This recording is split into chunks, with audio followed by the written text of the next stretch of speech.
આપ દેવો શું હતું તમારે તકલીફ? અમારા ઘરે ગાયો કાપતા હતા 9 તારીખના દિવસે રાત્રે અને 10 તારીખના દિવસે જે ગાયો કાપતા હતા એમની ફેમિલીની લેડીઝોએ અમારા ઘર ઉપર હુમલો કર્યો. અમે પોલીસ ખાતાની સંપર્ક કર્યો કે ભાઈ અમને બચાવવા આવો. 2 કલાક પછી પોલીસ આવી, બધું પતી ગયું. પછી પોલીસ આવી, પછી અમે કીધું અમને મારવા આવ્યા તો આ લોકોએ અરજી લખીને અમને મોકલી દીધા. 4 દિવસથી હું ઘરથી બહાર છું. આજે હું આપણે એફઆઈઆરની કોપી લેવા આવી હતી અને આ લોકો મને એફઆઈઆરની કોપી નખાલતા અને અપરાધીઓને લઈને આવ્યા અને છોડી દીધા. અપરાધીનું નામ સરફરાજ ઉર્ફે શેરુ, ઇકબાલ ઉર્ફે રાણા, ઇરફાન અજીઝ ખાન પઠાણ, ફેજાન અજીઝ ખાન પઠાણ અને હસનૈન અજીઝ ખાન પઠાણ ને બીજું એક હશે અન્ય લોકો અને લેડીઝનું સાજેદા અજીઝ ખાન પઠાણ, સાનિયા અકીલ શેખ, ઇમરાન અકીલ શેખ અને બીજું ઉજમા કરીને નજમા સાજેદા, બીજું અમરીન. એમના ઘરમાં 2 અમરીન છે.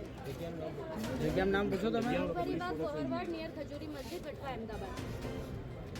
હલો, અત્યારે વટવા પોલીસ સ્ટેશને વિશ્વ હિન્દુ પરિષદ અને બજરંગ દળના કાર્યકરોએ આ લોકોને સપોર્ટ કરવાનો કર્યું.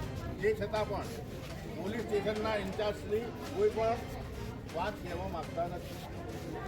વટવા પોલીસ સ્ટેશનનો આગળ સિમ્બોલ લઈ લો. મને પોલીસ પ્રોટેક્શન જોઈએ. આ લોકો મને અવારનવાર ધમકી આપી રહ્યા છે. હું 4 દિવસથી મારા ઘરની બહાર છું. પોલીસ ખાતું કંઈ જ નહીં કરી રહી. હું 4 દિવસથી અહીંયા ધક્કા ખાઈ રહી છું ખાલી આવીને. મને પોલીસ પ્રોટેક્શન જોઈએ એટલે જોઈએ. મારા ઘરના સીસીટીવી તોડી નાખ્યા છે. હું ઘરે જઈને રહી બી નહીં શકતી ને મારા ઘરની એક્ઝેક્ટ સામે રહી છું. આ જે બેન ને ઇન્ટરવ્યૂ આપ્યું તે પોતે મુસ્લિમ છે પણ ગૌ હત્યાની ખિલાફ છે. હવે આપણા વટવા જિલ્લાના અધ્યક્ષ શ્રી યોગેશભાઈ રાવળ કહેવા માંગે છે. જય શ્રી રામ. જય શ્રી રામ. આજ રોજ અમને એ બાતમીના આધારે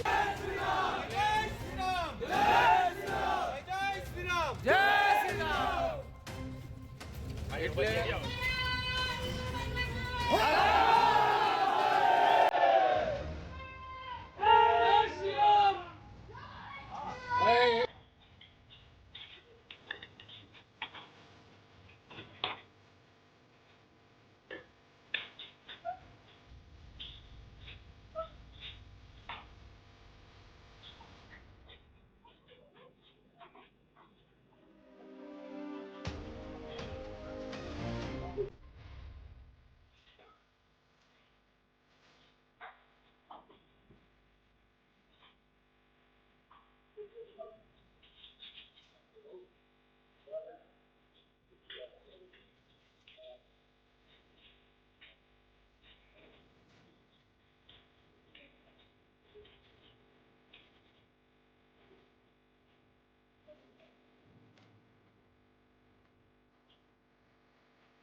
કે આપણને બેને બી ખૂબ મદદ કરી છે અને એમના હિસાબે જ આ બધું સાચી વસ્તુ આપણી સામે આવી છે અને આપણે એના માટે નાના સ્વરૂપે રામધૂનના માર્ગથી આપણે આંદોલન કર્યું. પણ બેનને બી આપણે ખૂબ ખૂબ ધન્યવાદ કહેવા પડે.